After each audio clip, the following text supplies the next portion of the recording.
એકદમ ઓછા મસાલામાં બનતો ચટપટ બનતો બ્રેડ બટાકાનો નાસ્તો. અહીંયા મેં જુઓ 250 ગ્રામ બટાકા બાફીને લઈ લીધા, એને આ રીતે આપણે મેશ કરી લીધા. હવે એની અંદર આપણે 1 ચમચી ચીલી ફ્લેક્સ, અડધી ચમચી ઓરેગનો, ઝીણા સમારેલા લીલા મરચાં 2 લીધા, ધાણા, સ્વાદ પ્રમાણે મીઠું અને અડધી ચમચી ગરમ મસાલો. હવે આપણે એને મેશ કરી લઈશું અને એના આપણે આ રીતે રોલ કરી દઈશું. આપણા રોલ તૈયાર થઈ ગયા. હવે આપણે જે બ્રેડ લીધી એ બ્રેડને આપણે હવે વેલણ વડે રોટલીની જેમ વણી લઈશું અને પછી 2 કટ કરી લઈશું. એટલે આપણે જે રોલ કર્યો તો એ રોલને એક બાજુના ભાગમાં એક રોલ મૂકી અને એનો આપણે રોલ વારી દઈશું. જો આ રીતે આપણું એક રોલ તૈયાર થઈ ગયો. એમાં મેં ચોખાનો લોટનું પાતળું ખીરું બનાવી દીધું, એ આપણે ચોપડી દઈશું એટલે સરસ રીતે એ ચોંટી જશે અને રોલ આપણો ખુલશે નહીં. આ રીતે બધા રોલ અમે તૈયાર કરી દીધા. હવે ધીમા ગેસે આપણે આ રોલને તળી લેવાના.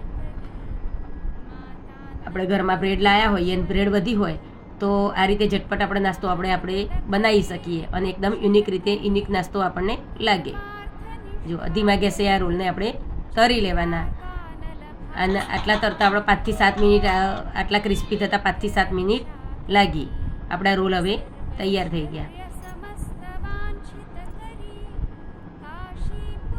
રોજ ઘરમાં કંઈક નવું જોઈતું હોય તો આ રીતે વેસ્ટમાંથી બેસ્ટ થઈ શકે અને એકદમ ઓછા સમયમાં. ઉનાળામાં આટલી બધી ગરમી પડતી હોય તો એમ થાય કઈ રીતે ઓછા સમયમાં ફટાફટ કંઈક બનાવી દઈએ, તો આ એ ઓછા સમયમાં બની જાય એવો નાસ્તો છે. એકદમ આપણા રોલ ક્રિસ્પી થઈ ગયા.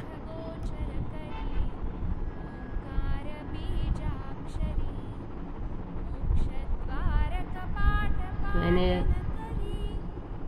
ટામેટા સોસ સાથે મેં અહીંયા સર્વ કરી છે. મીઠી ચટણી સાથે પણ ખાઈ શકીએ, તીખી ચટણી સાથે પણ આપણે ખાઈ શકીએ. તમારા ઘરમાં પણ જો તમે આવી રીતે બ્રેડ લાવતા હોય અને વધી હોય તો આપણે સાંજનો આવું એક યુનિક નાસ્તો બની જાય. જો કેટલો એકદમ ક્રિસ્પી આપણો આ નાસ્તો તૈયાર થઈ ગયો.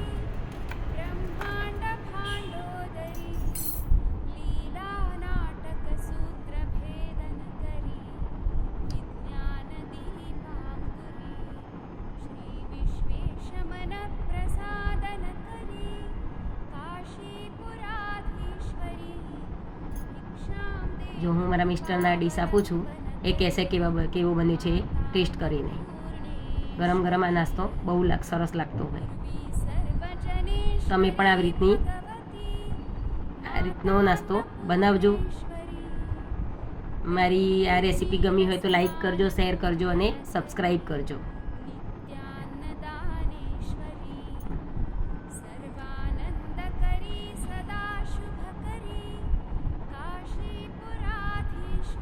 જો હવે ટેસ્ટ કરે છે.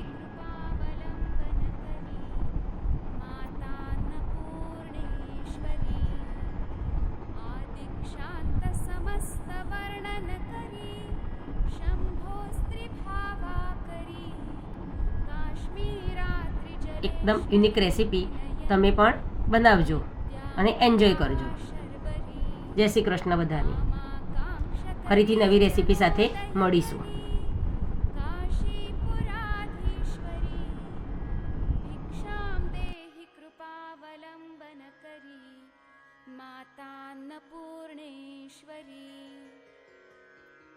देवी सर्वविचित्ररत्नरचिता दाक्षायणी सुन्दरी।